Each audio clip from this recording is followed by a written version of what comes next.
Et l'équipe, la très belle équipe. So the fantastic crew here with us on the set, a family, these couples here, brought together by Guillaume CANET. I'll introduce, of course, first of all, welcome Guillaume CANET. Thank you for coming along. Alongside you, you've got your wonderful cat, Zoe Saldana. Thank you, Billy Crudup. Thank you very much for coming. Clive Owen, Marion Cotillard, and James Caan.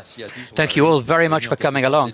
So we've got the two couples of the film, and at the end we've got James Caan, the father, who watches over. So I was wondering, Guillaume CANET, if it was your love for this magic cinema of the 1970s, which was one of the driving forces behind wanting you to make, you know, what made you want to make this film? Yeah, absolutely. I mean, I was totally inspired by a number of American directors, and I grew up with their films, and you know, the first films of Scorsese, Cassavetes, Sidney Lumet, Jerry Schatzberg. You know, I mean, you know, which I'm very, very fond of, and so I mean, making a film in English for me already was something that really attracted me. You know, I really wanted to go into this universe, this world, and it's a wonderful reconstruction as well that you're giving us of this whole sort of atmosphere of the 1970s in the US. Do you get the impression that you're starting from scratch when you make a film like this? You've made 3 films in France. Yeah, absolutely. I had the impression I was making my first film. Apart from all the financial complexity of making the film, setting it up, and getting things shot over there, you know, I'm used to working with the same crew in France all the time, and people, you know, very loyal people that I've been working with in all my films, and you know, I wasn't taking everybody with me, so I was with a different technical team, but fortunately, you know, things went really well with the actors. We're going to real well together. That really reassured me. Some of you already knew, like Marion Cotillard, who was in Little White Lies, Les Petits Mouchoirs. Did you discover a different director, a different Guillaume CANET on the shoots? Was he different from in Little White Lies? Well, it's true that he did have certain difficulties. I mean, Guillaume is somebody who generates a lot of energy and passion, and wants to bring everybody together in the crew and to get the same energy, the same passion in there. You know, everybody who's in his team has got to be 110% committed, emotionally committed to the film, and it was complicated. I mean, it wasn't the case immediately. But I think the fact that he brought his own sensitivity and he brought his own energy to the film, I think it won everybody over. Because, I mean, they saw, you know, this fire in his belly. Yeah, the fire in his belly. There you go. So, no, maybe it's a bit, but no, but it's true. It's true. No, he agrees. He's nodding. So, I mean, you know, fire, this rage to win, you know. Is that true? Yeah, absolutely. But, I mean, you know, like my first films, I mean, that's, you know, I'm talking about this as being my first film in a way, because I really had to find the trust. I had to earn everybody's trust for the film. But once again, you know, I can say, you know, they're all here. I can say to you, thank you so much, because, you know, you trusted me, and you gave me a great deal. You gave me so much. You were so generous. Even Jimmy the Dream. Why is he called Jimmy the Dream? Little anecdote, because everybody said you're going to see James.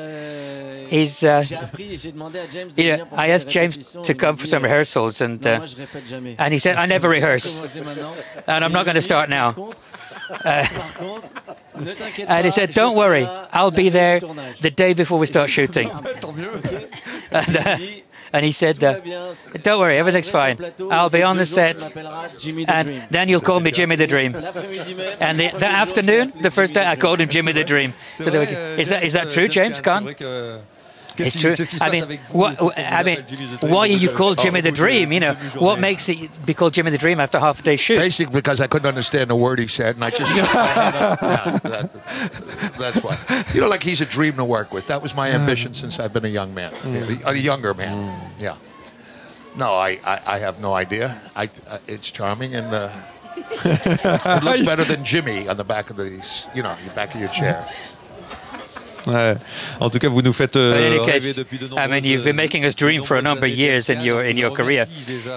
Thank you so much for everything you've done so far. Billy Crudup, Clive Owen, Zoe Saldana. I mean, could you get the impression he was an actor who was directing it? Because he is a great actor. Did you feel the actor coming through as well, apart from his energy? Did you know that he knows, he's got this sort of inside information, if you like? Clive, Billy? Well, he's a very articulate director, a very articulate artist. So you could see that come through. He didn't do the thing that you sort of expect from an actor, which is demand their process of creating a character. He was really generous about, for me anyway, letting me find it with him, leading me, rather than, and especially since he's already played this part. There would have been a lot of different ways that he could have made it difficult for me. I don't know, your experience. Zoe. Definitely much more animated in his descriptions and his direction with you, because a director sometimes is unable to put himself in the actor's shoes. They're watching the story through the lens. Guillaume, who has grown up in front of the lens as well, he feels the story as the character that he's directing at that moment. So if there's a beat that you don't understand, you work with him, and then it's easy for him to snap out and go and sit in the director's chair and then see the story through the lens, which I found very, very inspiring. Vous créez tous des magnifiques So you all create wonderful characters. Clive Owen, your character in the film, is extraordinary, it's outstanding, it's powerful, fascinating, very ambiguous.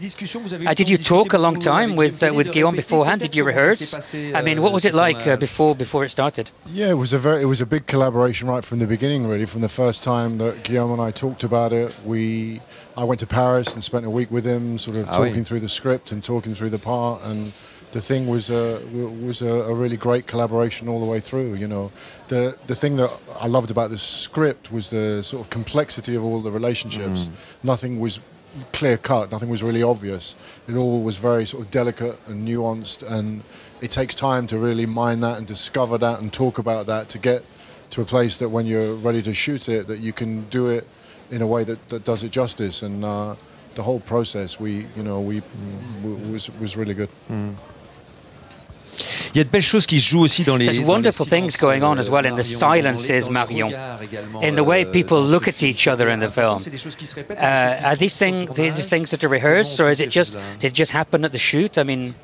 Oui, c'est effectivement it's. Ou alors des choses que. I mean, there are things that Guillaume's going to go out and look for. Il est assez fort. I mean, he's very, very good sometimes at filming the silences and what's going on around the words, outside the words. And for my character in particular,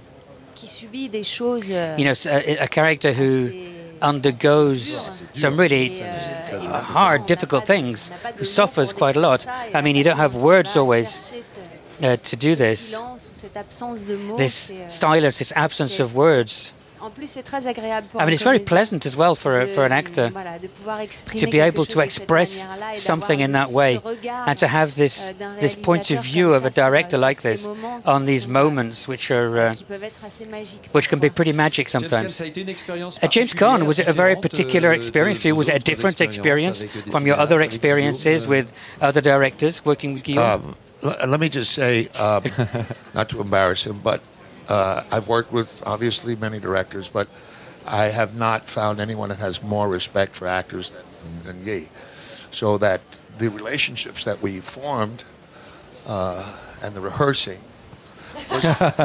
was not while we were doing something. It was all on the set, So we all seemed to, with his help, just start acting like a family and friends and joking. And he never made us feel like we're going to cure cancer with the picture. So to his credit, he made it very comfortable for everybody to ask and speak and have ideas. And basically, that's it. He's the most respected of actors of anybody. Un dernier mot, Guillaume. Oui, non, mais pour ça, je voulais. Final word, Guillaume. Yeah, well, I'd like to say that I was extremely fortunate, because I'd have come across actors who had a reaction by saying, okay, a film in the 70s. I was born in 73 already, so I mean, so my knowledge of the period is pretty limited. And as well as that, doing this in America, where there are traditions, there are habits of working, there's a way of life as well, a way of doing things which is totally different from what I've experienced in the past. So I was extremely fortunate, because rectifier certaines choses, you ou know, apporter they des would petits help me détails, tweak sans things, jamais change faire things, sentir bring le details. petit But I Français never qui felt connaît rien. that I was this sort of French guy Toujours, coming in who didn't know anything toujours about été dans une anything. collaboration And it avec was moi, real et collaboration. jamais me faire sentir And I mal never devant had l'équipe. the feeling, you know, I was never made uncomfortable with the rest of the team. I never felt I didn't have my place and my role, which I'm really lucky because I could have been totally destabilized if I'd come across actors who talked to me in front of the rest of the crew as if I had no idea what I was talking about. And even if I did get it wrong, we didn't say it. no. Il me le disait de manière No, très and if I did élégante get it wrong, they were extremely elegant in the way they said it. And très amicale. a very friendly way. Well, thank you all very much. Thank you for Guillaume. Thank you, all of you, very much for coming. Thank you, James Caan, Marion, Clive, Billy, Zoe. Thank you all very much. Thank you, Guillaume. Blood Ties, presented out of competition. We're going to see the whole crew in a few moments now in the press conference. Thank you once again to the six of you, and congratulations on the film. 4 years of Clive's gosh darn life. 4 years he gave up for this. Okay. Et je me suis énervé. And yeah, it's true that I got angry once. You know, I said once, it's 4 fucking years of my life here. And Clive, every day, he used to come along and say, 4 fucking years of my life. So it's going to be a pretty good shoot. Anyway, you're going to be able to talk about that later on now. Okay, so thank you very much, all of you. And we're going to see you now in the press conference.